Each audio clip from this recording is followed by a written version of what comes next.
ابن جوزی نے لکھا ہے سینکڑوں سال پہلے، آج کے کسی عالم کی بات بتاتا تو لوگ انکار کو، سینکڑوں سال کہتے ہیں بلخ میں قحط پڑ گیا، لوگ ہجرت کر کے سمرقند آ گئے، ایک سیدوں کا خاندان بھی آیا، ایک ایسی خاتون بھی آئی جس کے ساتھ 3 بیٹیاں تھی، بیٹا بھی کوئی نہیں، خاوند فوت ہو گیا، مسجد کے ساتھ مہمان خانے بنے ہوتے تھے، وہاں اس نے بچوں کو ٹھہرایا اور نکلی سمرقند میں کہ کوئی آدمی مل جائے اور اس سے کہوں کہ تھوڑی سی مدد ہو۔ وہ چلتے چلتی ایک سیٹھ کے پاس، رئیس کے پاس پہنچی۔ جن لوگوں کے پاس دولت آتی ہے نا، وہ کئی دفعہ سخت جملے کہنے لگتے ہیں جو اللہ کو پسند نہیں آتے۔ وہ سیٹھ کے پاس گئی تو جا کے کہنے لگی میں غریب ہوں، پریشان ہوں، بلخ میں قحط ہے، سارا زمانہ جانتا ہے، تو میں اس لیے سمرقند آئی ہوں، بیٹیوں کا ساتھ ہے، نہ رہنے کو جگہ ہے، نہ کھانے کو روٹی ہے، نہ پہننے کو کپڑا ہے، مہربانی کر تھوڑی مدد کر۔ کہنے لگا ہو کون؟ تو اس سید زادی نا کان آگے کر کے، ہاں کسی پہ بھی حالات سخت آ سکتے ہیں، اللہ سے ڈرنا چاہیے، کان آگے کر کے نا کہنے لگی میں سید زادی اور یہاں میرا اپنا کوئی نہیں، مہربانی کر۔ تو وہ سیٹھ صاحب، چودھری صاحب کہنے لگے مجھے کیسے پتا چلے گا تو سید ہے؟ تو سید زادی نے اپنا پلو کھولا اور اپنے آنسو دونوں آنکھوں سے صاف کیے تو کہنے لگی اللہ تیرا بھلا کرے، میں ثابت نہیں کر سکتی کہ میں حضور کا خاندان، میرے پاس کوئی دلیل نہیں، میں نہیں بتا سکتی، چل ٹھیک ہے، چلی گئی۔ کسی نے بتایا کہ یہاں ایک یہودی بھی رہتا ہے، وہ بڑا سخی ہے، یا آتش پرست ہے، یا پارسی ہے کافر غیر، سخی بڑا ہے۔ اس کے پاس گئی، بیٹھی رہی، لوگ بیٹھے تھے، جب چلے گئے تو قریب گئی، کہنے لگی مجبور ہوں، پریشان ہوں، غریب نہیں ہوں۔ کہنے لگا بی بی تجھے کبھی دیکھا نہیں، سمرقند کی اتنی آبادی نہیں، میں سارے شہر، تو کون ہے؟ تو کہنے لگی تعارف نہ ہی پوچھے تو اچھا ہے۔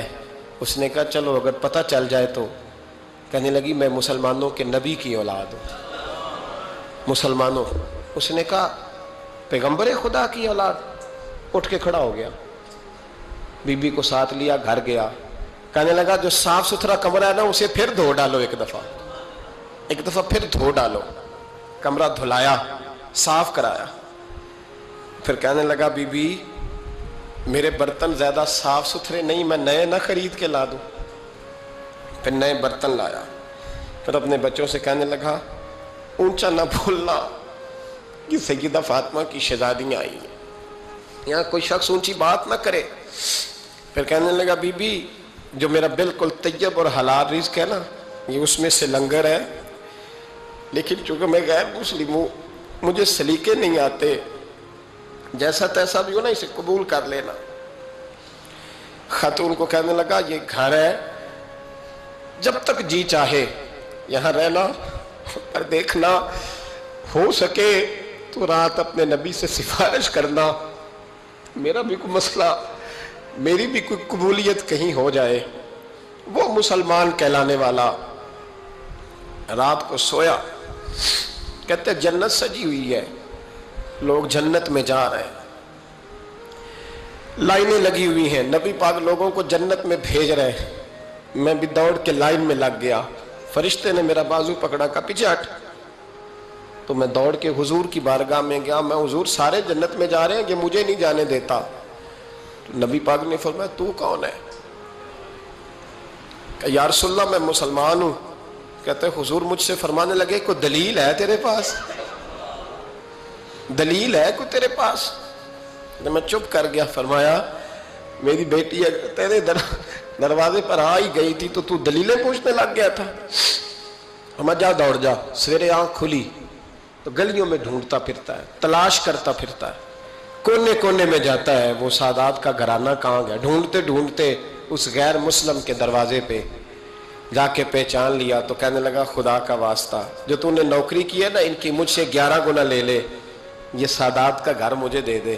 تو کہنے لگا کل تو آتا تو شاید بات اور ہوتی، آج بات اور ہے۔ اس نے کہا مہربانی کر، کہا نہیں کل تو آتا تو معاملہ اور تھا، آج معاملہ آج اور ہے، رنگ بدل گیا ہے، حالات تبدیل ہو گئے ہیں، اب تو دیکھ داکھ کے آیا، جا دوڑ جا۔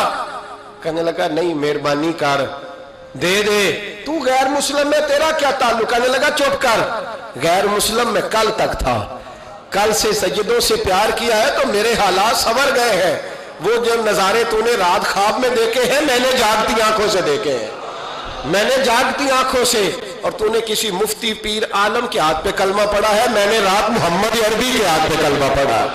رسول